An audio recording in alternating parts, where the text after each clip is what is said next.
ये आकाशवाणी का भोपाल केंद्र है। प्रस्तुत है प्रादेशिक समाचार।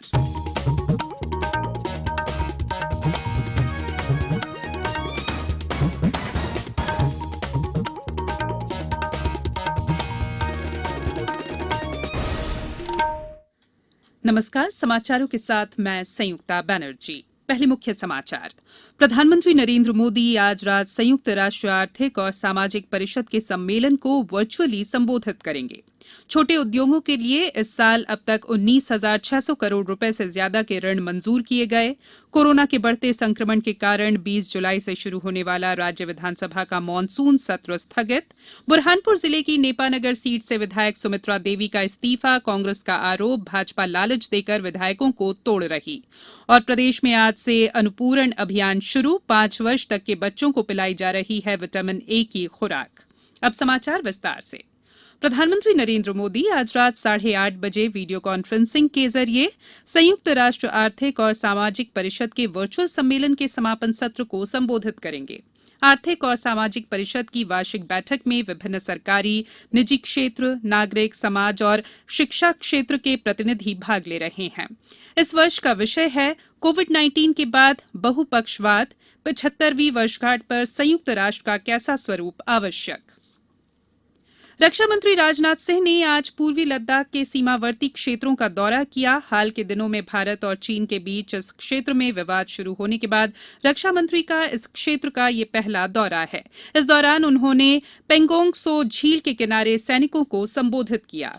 आप जैसे सेना के जवानों को जिन माँ बाप ने पैदा किया है, सचमुच में शीश झुकाकर उन माँ बाप का भी हार्दिक अभिनंदन करता हूँ। हाल में जो कुछ भी हुआ है भारत और चीन के सेना के जवानों के बीच, मैं कह सकता हूँ कि आप लोगों ने केवल भारत की सीमा की सुरक्षा नहीं की है, बल्कि 130 करोड़ भारतवासियों के सम्मान की सुरक्षा की है। इसके लिए भी मैं अपनी तरफ से आप सबका हार्दिक अभिनंदन करना चाहता हूँ। कैसी स्वाभिमान की भावना आप सबके अंदर है। क्या आप सब कुछ बर्दाश्त कर सकते हैं, लेकिन अपने स्वाभिमान पर किसी भी सूरत में चोट नहीं बर्दाश्त कर सकते। रक्षा मंत्री ने कहा कि भारत ने विश्व को शांति का संदेश दिया है। उन्होंने कहा कि पूरा विश्व एक परिवार की तरह है, लेकिन अगर हमारे गौरव पर हमला किया जाएगा तो उसे बर्दाश्त नहीं किया जाएगा। वित्त मंत्री निर्मला सीतारमण ने आज कहा कि सरकारी क्षेत्र के बैंकों ने इस साल 15 जुलाई तक 19,669 करोड़ रुपए के ऋण मंजूर किए। केंद्रीय वित्त मंत्री ने कहा कि ये ऋण 100% आपात ऋण व्यवस्था गारंटी कार्यक्रम के अंतर्गत 27 राज्यों और केंद्र शासित प्रदेशों के 71 सूक्ष्म, लघु और मध्यम उद्योगों एमएसएमई के लिए मंजूर किए गए हैं।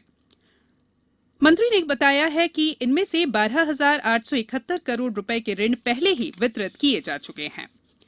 प्रदेश में कोविड-19 के बढ़ते मामलों के कारण 20 जुलाई से शुरू होने वाला राज्य विधानसभा का मानसून सत्र स्थगित कर दिया गया है।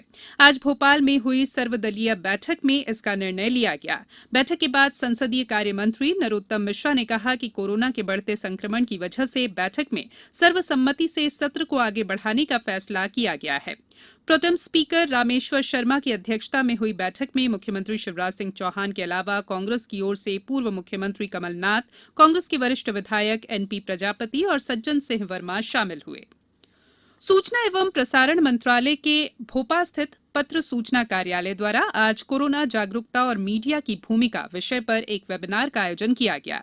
पीआईबी भोपाल के अपर महानिदेशक प्रशांत पाटराबे ने कहा कि कोरोना से बचाव में मीडिया की भूमिका काफी महत्वपूर्ण है।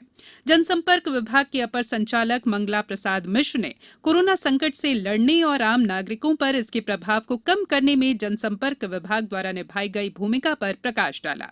वहीं आकाशवाणी भोपाल के प्रादेशिक समाचार एकांश प्रमुख संजीव शर्मा ने कोरोना संकट के समय में आकाशवाणी समाचार भोपाल द्वारा किए गए सकारात्मक प्रयासों की चर्चा की।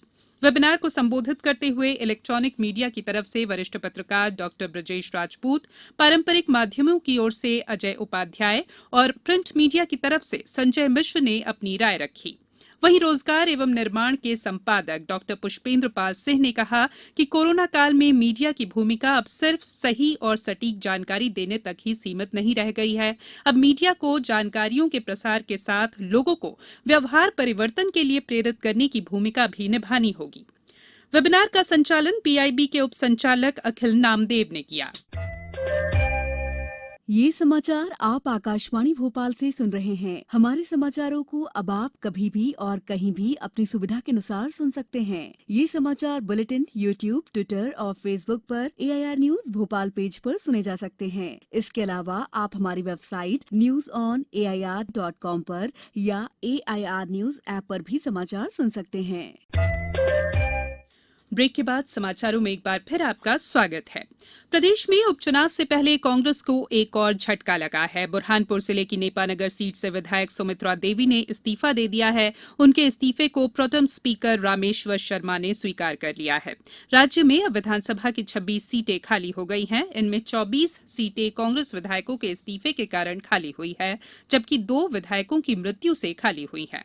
कांग्रेस के राज्य इकाई प्रमुख और पूर्व मुख्यमंत्री कमलनाथ ने एक ट्वीट के जरिए भाजपा पर पद और पैसे का लालच देकर कांग्रेस विधायकों को तोड़ने का आरोप लगाया है। प्रदेश में कोरोना संक्रमित लोगों की संख्या 20,500 के करीब पहुंच गई है। वहीं इनमें से 14,000 से ज्यादा लोग स्वस्थ हो चुके हैं। भोपाल में आज 113 संक्रमितों का पता चला है, जिससे जिले में प्रभावितों की तादाद 4,000 के पार हो गई है। पिछले 6 दिन में यहां 600 से ज्यादा मरीज मिले हैं। उधर छतरपुर जिले में कोरोना संक्रमितों का आंकड़ा 100 तक पहुंच गया है। शहर में आज कोविड-19 पीड़ित एक व्यक्ति का पता चला है। सीधी में एक व्यक्ति की रिपोर्ट पॉजिटिव आई है। होशंगाबाद से हमारे संवाददाता ने बताया है कि जिले में आज 20 नए मरीज मिले हैं। इनमें से इटारसी के 19 और पिपरिया का 1 संक्रमित शामिल है। शिवपुरी में बढ़ते संक्रमण को देखते हुए कैंप लगाकर व्यापारियों का कोरोना टेस्ट किया जा रहा है। देवास जिले में पिछले 1 हफ्ते में 75 लोगों में कोविड-19 की पुष्टि हुई है। नीमच में आज प्राप्त 12 रिपोर्ट में से 5 रिपोर्ट पॉजिटिव आई हैं। आयुष विभाग के राज्य मंत्री रामकिशोर कावरे ने बालाघाट में कोविड केयर सेंटर का निरीक्षण किया। शहडोल में बीमारी छिपाने पर प्रशासन ने मामला दर्ज करने की चेतावनी दी है। जबलपुर में मुफ्ती आजम मौलाना मोहम्मद हामिद अहमद ने लोगों से प्रशासन की हिदायतों का पालन करने की अपील की है। नमाजों में, मसाजिद में 5 से ज्यादा लोगों के साथ जमात से नमाज पढ़ने की इजाजत नहीं है।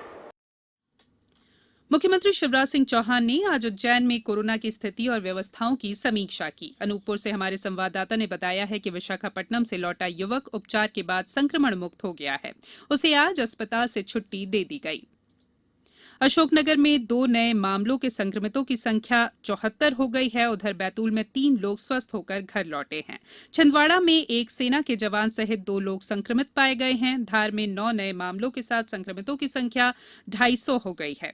गुना में भी मास्क लगाने और सामाजिक दूरी के नियम का सख्ती से पालन कराया जा रहा है। 21 मई से अब तक 2,800 से ज्यादा लोगों के खिलाफ चालानी कार्रवाई की गई है। दमोह में ग्राहक के बगैर मास्क लगाए मिलने पर आज दुकानदारों पर जुर्माना किया गया। वहीं बैतूल में मास्क नहीं पहनने वाले 51 लोगों पर स्पॉट फाइन किया गया। प्रदेश में आज से अनुपूरण अभियान शुरू हो गया है। 19 अगस्त तक चलने वाले इस अभियान के दौरान 9 महीने से 5 वर्ष तक के बच्चों को विटामिन ए की दवा निःशुल्क पिलाई जाएगी। मंदसौर से हमारे संवाददाता ने बताया है कि वित्त मंत्री जगदीश देवड़ा ने मल्हारगढ़ तहसील के बोतलगंज गांव में एक बच्चे को विटामिन ए की दवा पिलाकर अभियान का शुभारंभ किया। इस दौरान श्री देवड़ा ने कहा कि हर बच्चे की सेहत का ध्यान रखते हुए आशा कार्यकर्ता, ANM और आंगनवाड़ी कार्यकर्ताओं के सहयोग से सभी लक्षित समूह के बच्चों को ये खुराक पिलाई जाएगी। उधर अनूपपुर में प्रभारी कलेक्टर सरोधन सिंह ने एक बालिका को दवा पिलाकर अभियान की शुरुआत की। रतलाम में विटामिन ए की खुराक पिलाकर SDM और CHO ने अभियान की शुरुआत की। अब कुछ समाचार संक्षेप में। केंद्रीय मंत्री और दमोह सांसद प्रहलाद पटेल ने आज हटा में सिविल अस्पताल के बनने वाले नवीन भवन का भूमि पूजन किया। राज्य शासन ने उज्जैन महाकाल मंदिर प्रबंध समिति भंग कर दी है। राज्यपाल सशस्त्र सेना झंडा दिवस निधि में सराहनीय योगदान के लिए रायसेन कलेक्टर को सम्मानित करेंगी। मंडला पुलिस अधीक्षक ने 7 लोगों की सामूहिक हत्या के मामले में चौकी प्रभारी समेत 4 पुलिसकर्मियों को निलंबित कर दिया है। जबलपुर में घरों, दफ्तरों और संस्थानों में मच्छरों का लार्वा मिलने पर जुर्माने की कार्रवाई की जाएगी। और अशोकनगर पुलिस ने अंतर्राज्यीय ट्रैक्टर चोर गिरोह का पर्दाफाश करते हुए एक ट्रैक्टर जब्त करने के साथ 3 लोगों को गिरफ्तार किया है। अंत में बुलेटिन के मुख्य समाचार एक बार फिर। प्रधानमंत्री नरेंद्र मोदी आज रात संयुक्त राष्ट्र आर्थिक और सामाजिक परिषद के सम्मेलन को वर्चुअली संबोधित करेंगे। छोटे उद्योगों के लिए इस साल अब तक 19,600 करोड़ रुपए से ज्यादा के ऋण मंजूर किए गए। कोरोना के बढ़ते संक्रमण के कारण 20 जुलाई से शुरू होने वाला राज्य विधानसभा का मानसून सत्र स्थगित। बुरहानपुर जिले की नेपानगर सीट से विधायक सुमित्रा देवी का इस्तीफा। कांग्रेस का आरोप, भाजपा लालच देकर विधायकों को तोड़ रही। और प्रदेश में आज से अनुपूरण अभियान शुरू। 5 वर्ष तक के बच्चों को पिलाई जा रही है विटामिन ए की खुराक। इस बुलेटिन में इतना ही। घर में रहिए, सुरक्षित रहिए और सुनते रहिए आकाशवाणी। नमस्कार।